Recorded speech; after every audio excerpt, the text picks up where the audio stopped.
तो आज इस चैनल पे मैं आपको प्रॉपर्टी लॉ के बारे में समझाऊंगी और अदर लॉ की वीडियोस अगर आपको देखनी है तो stay tuned with this series. इस सीरीज के बाद नए लॉ के सब्जेक्ट की सीरीज हम शुरू करेंगे।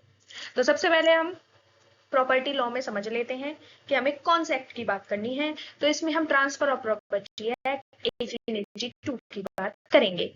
तो सबसे पहले हम इसमें बताएंगे कि ये जो वर्ड प्रॉपर्टी है, इस प्रॉपर्टी का मतलब क्या है। इस प्रॉपर्टी के मतलब के साथ साथ आपको और भी बहुत सारी चीजें जानने को मिलेंगी। तो जो ये मैंने रेड लाइन से कवर कराया, इसे ध्यान से देखिए, इसे हम इस पूरी वीडियो में समझेंगे। तो सबसे पहले जो इसका मतलब होता है वो होता है that the term property refers to anything that can be owned possessed or controlled by a person. Property यानी कुछ भी, कोई ऐसी चीज जिसको हम खुद खरीद सकते हैं, जिसके हम खुद मालिक हो, जिसका हमारे ऊपर कुछ हक हो। ठीक है।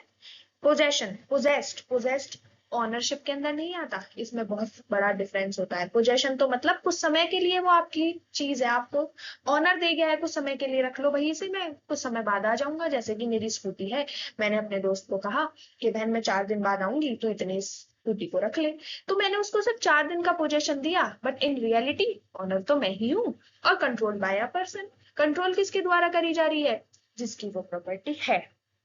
Next, property means a bundle of rights over a resource. हर एक रिसोर्स पर, चाहे वो कुछ भी हो, चाहे वो लैंड हो, चाहे वो स्कूटी हो, चाहे वो कोई भी व्हीकल हो, चाहे वो कोई भी स्टेट हो, कुछ भी हो, उसके ऊपर पूरा का पूरा जो राइट्स होगा वो ऑनर का राइट होगा।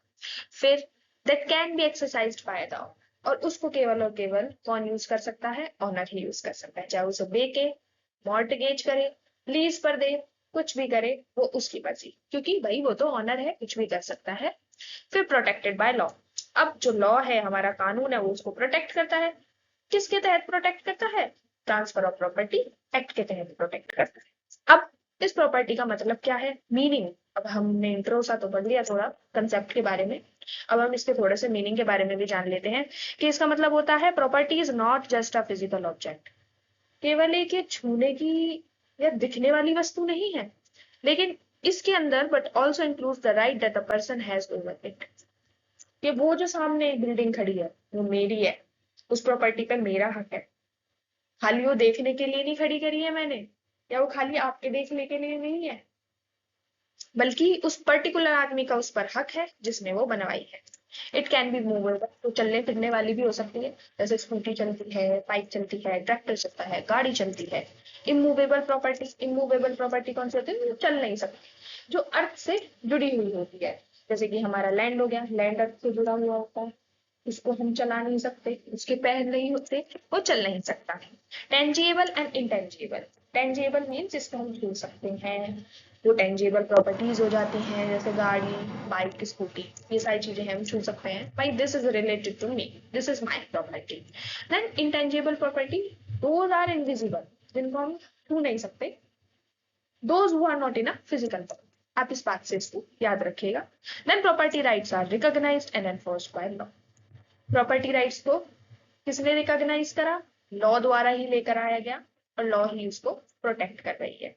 फिर these rights include right to possess, possess का राइट होता है हमारे पास, पोजेशन भी हमारे पास है, और इसकी ऑनरशिप भी हमारे पास है। क्यों है ऑनरशिप हमारे पास, क्योंकि भाई वो हमारा लैंड है। अब जब पोजेशन भी हमारे पास है, ऑनरशिप भी हमारे पास है, जो दूसरी चीज है right to use and enjoy, मस्त हम उसे यूज करेंगे और एंजॉय करेंगे, चाहे हम उसे बेचें, फेंके, चाहे उस प्रॉपर्टी के मजे लें। फिर right to transfer of sale, और उसको सेल करने का, ट्रांसफर करने का हमारे पास पूरा पूरा हक है। कोई हमें ये नहीं कह सकता कि आपने उसको क्यों दे दी, भाई मेरी मर्जी, मेरी प्रॉपर्टी, मैं तो दूंगा।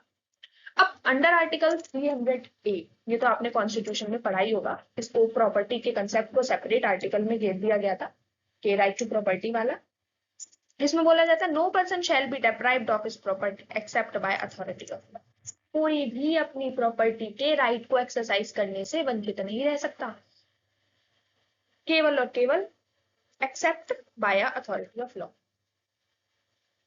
जब तक लॉ की अथॉरिटी उसे उस प्रॉपर्टी को यूज करने से मना ना कर दे। इसका सिंपल मतलब यही है। फिर हम आगे चलते हैं। आगे है जनरल क्लॉज एक्ट 1897। ये जो जनरल क्लॉज एक्ट 1897 है, इसके अंदर कुछ सेक्शंस हैं। उन सेक्शंस के अंदर मूवेबल और इमूवेबल प्रॉपर्टी की जो हमने पीछे बात करी थी उनके बारे में बताया गया है। मूवेबल प्रॉपर्टी तो 3 के सब क्लॉज 36 में बताई गई है। Property of every description except immovable property. Movable property वो होती है जिसके अंदर इमूवेबल प्रॉपर्टी नहीं है। सिंपल सी बात है, जो भी चल फिर लेगी, जिसको हम इधर से उधर उठा कर रख सकते हैं, इधर से उधर कर सकते हैं, वो मूवेबल है। सेक्शन 3 का सब क्लॉज 26 हमें इमूवेबल प्रॉपर्टी के बारे में बताना है। जैसे मैंने आपको पहले बताया था लैंड, कि भाई हम लैंड को तो उठाकर एक जगह से दूसरी जगह नहीं रख सकते। थिंग्स अटैच टू अर्थ, जो चीजें अर्थ से जुड़ी हुई।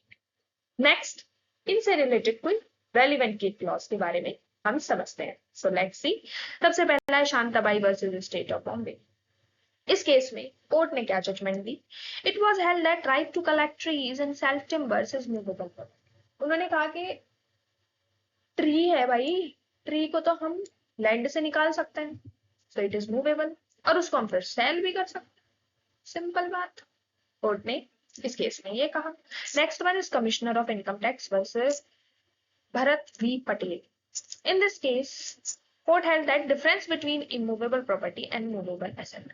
कोर्ट ने इसमें डिफरेंस बताया कि भाई कुछ लोगों को तो यही नहीं पता कि इमूवेबल जो प्रॉपर्टी है वो क्या होती है और मूवेबल एसेट्स क्या होते हैं। एसेट मूवेबल वही होंगे जो इधर से उधर हम ट्रांसफर कर सकते हैं, इधर से उधर उन्हें ले जा सकते हैं। जैसे कि आपकी कार है, हम उसे ले जा सकते हैं, आपकी बाइक है, हम उसे ले जा सकते हैं, और ऐसी बहुत सी चीजें हैं जो हम as a movable asset use करते हैं। और एसेट यहाँ पर किस लिए लाया गया? क्योंकि उन्हें बेचकर हमें कुछ कमाई मिलेगी। तो जिन चीजों को बेचकर हमें पैसे मिल रहे हैं उन्हें हम एसेट देते हैं। So guys, here in this video I discussed the concept of the property law under the Property Act 1882. So thank you, have a nice day, and we will meet you in the next video. So stay tuned.